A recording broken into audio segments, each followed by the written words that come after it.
आपल्या गारमेंट्सच्या दुकानावर खूप भाभ्या येतात. एक भाभी रस्त्यात भेटली तर तिने मला तिच्या घरी घेऊन गेली. भाभीचा कार्यक्रम कसा झाला आणि नंतर त्यांच्या मैत्रिणीला मी कसा प्रकारे कार्यक्रम केला ऐकून मज्जा घ्या.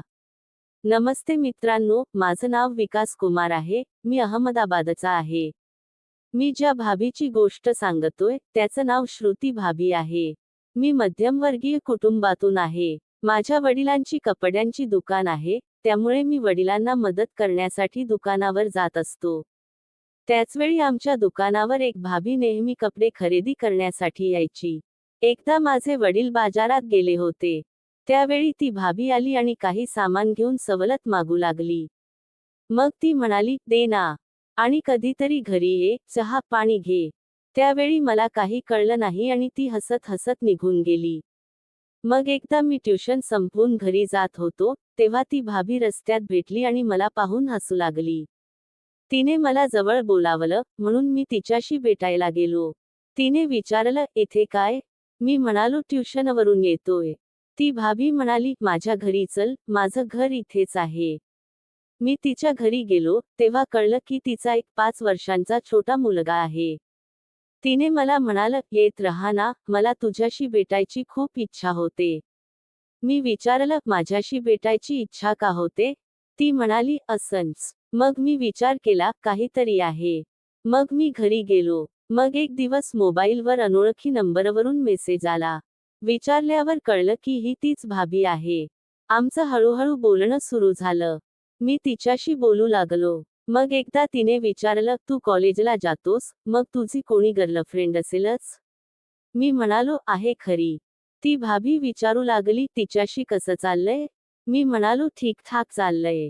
मग एकदा थंडीचा हवामान होता, तेव्हा ती तिच्या मुलासाठी शाळेचा स्वेटर घ्यायला आमच्या दुकानात आली. वडील तसेच स्वेटर घ्यायला बाजारात गेले होते. म्हणून मी म्हणालो, मी थोड्या वेळाने तुमच्या घरी स्वेटर घेऊन येतो. तिने म्हणालं, ठीक आहे. वडील बाजारातून परत आल्यावर मी त्यांच्याकडून त्या मुलाच्या स्वेटर घेऊन तिच्या घरी गेलो. तेव्हा दुपारचे 2 वाजले होते. मी तिच्या घरी जाऊन बेल वाजवली, तेव्हा भाभीने दरवाजा उघडला. तिने मला आत यायला सांगितलं. मी घरात जाऊन सोफ्यावर बसलो, तेव्हा भाभीने विचारलं, पाणी पिणार? मी म्हणालो, नाही, आता पाणी नको, थंडीचं हवामान आहे, काही गरमच दे. भाभी म्हणाली, दूध नाहीये. आणि गरम हवं असेल तर मी आहे, खूपच गरम. मी समजलो की आज ही मला नक्की देणार. असे पण त्यांचे चेंडू खूप छान होते. कार्यक्रम करण्यात खूप मजा येईल. मग मी तिच्याजवळ गेलो. तिने सैल गाऊन घातलं होते. भाभीने माझे हात पकडले आणि आपल्या चेंडूवर ठेवले. आता पुढे बोलण्याची गरजच पडली नाही आणि मी तिला मिठी मारली. तीही माझा पूर्ण साथ देऊ लागली. तेव्हाच भाभीने मला बाजूला केलं आणि जाऊन दरवाजा बंद करून परत आली. मग मी तिला पकडून तिच्या बेडरूममध्ये घेऊन गेलो. तिथे तिचे चेंडू दाबू लागलो. नंतर कार्यक्रम करू लागलो. मलाही मजा येऊ लागली. थोड्या वेळाने ती म्हणाली, मी थकले. पण मी नाही दमलो होतो आणि माझं मन भरले होते. मी अजून वेग वाढवला आणि भाभी घामाघूम झाल्या.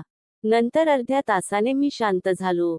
थोडा आराम केले तेवढ्यात भाभी तयार झाली आणि म्हणाली, तू जा आणि हा स्वेटर इथेच ठेव. मी दुकानावर येऊन पैसे देते. पण मी म्हणालो, ठीक आहे, पण मला आणखी एकदा करायचं आहे. तेव्हा ती म्हणाली, मला माझ्या मुलाला शाळेतून आणायला जायचं आहे, तू नंतर ये. आता तर मी जेव्हा सांगेन तेव्हा तुला यावं लागेल. दुसऱ्या दिवशी भाभीने दुकानावर येऊन वडिलांना स्वेटरचे पैसे दिले. मग मला हळू आवाजात म्हणाली, जेव्हा मला वेळ मिळेल तेव्हा मी तुला कॉल करेन. तेव्हा ये. त्यानंतर मी अनेकदा तिच्या घरी जाऊन भाभीचा कार्यक्रम केला आणि खरं सांगायचं तर कार्यक्रम कसा करायचा भाभीने मलाच शिकवले. मग तर भाभीने आपल्या अनेक मैत्रिणींशी माझी ओळख करून दिली. मी भाभीच्या अनेक मैत्रिणींच्या कार्यक्रम करायला सांगितले. भाभीच्या मैत्रिणी मला फोन करून बोलावून घ्यायच्या. आता तर दुकानावरून वेळ मिळणं खूपच कठीण झालं होतं. माझी पुढची गोष्ट गुजराती भाभीची आहे. अहमदाबादमध्ये मला जो मजा मिळाला, त्याची तर तुलनाच होऊ शकत नाही. गुजराती भाभीचं नाव वैशाली होतं आणि ती एकदम भरलेल्या शरीराची मालकीण होती. मी सांगितल्याप्रमाणे श्रुती भाभीने मला तिच्या मैत्रिणींशी भेट घडवली होती, त्यापैकी ही एक होती. वैशाली भाभीही आमच्या दुकानात खरेदीसाठी यायची. पण मला माहीत नव्हतं की या भाभीलाही कार्यक्रम करून घ्यायचे आहे.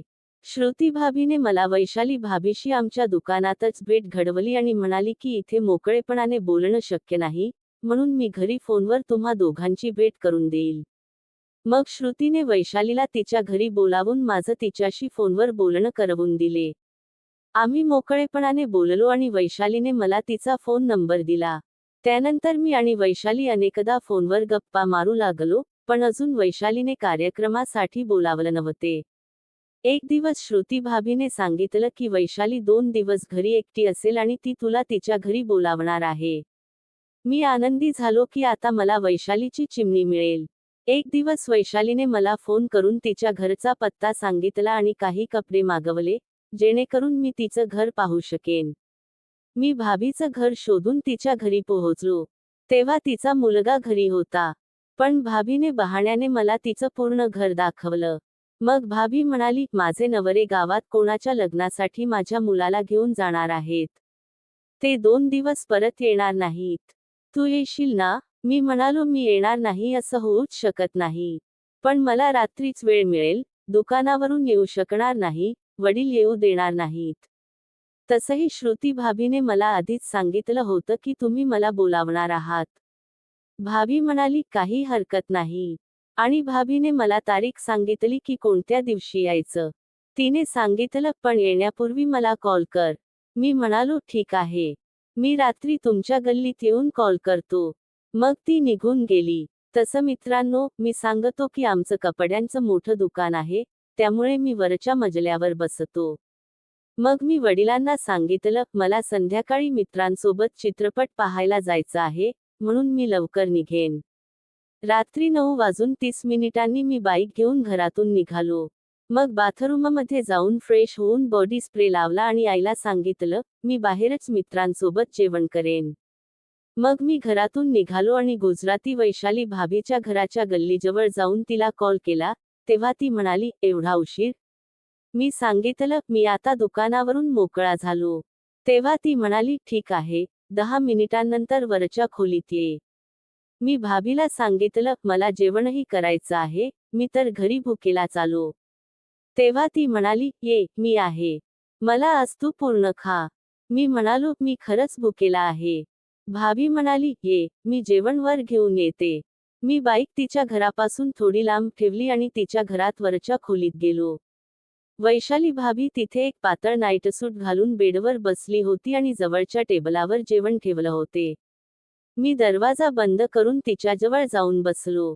भाभीने डोळे मिचकावत आपले चेंडू पुढे केले, तेव्हा मी तिचे दोन्ही चेंडू पकडले आणि जोर जोरात दाबू लागलो. आणि तिचाही जोरदार वाजवून कार्यक्रम केला. आणि असंच पुढे चालू राहिले.